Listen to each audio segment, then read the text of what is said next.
Welcome back, everyone. I hope you are doing great today. In this video, I am going to show you how you can easily adjust the brightness settings on your Windows 11 computer. Adjusting brightness is important because it helps protect your eyes. First, go to your taskbar and right-click on the Start icon. From the menu that appears, select Settings. Then, inside the Settings window, select the System section, which is usually the very first option. Finally, click on Display. Here, you will see the brightness slider. You can drag it to the left to decrease the brightness, or drag it to the right to increase the brightness according to your preference.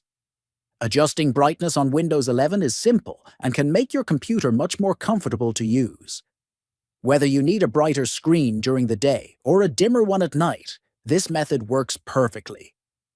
If you found this tutorial helpful, make sure to subscribe to the channel, like the video, and share it with others. Thanks a lot for watching, and see you in the next one.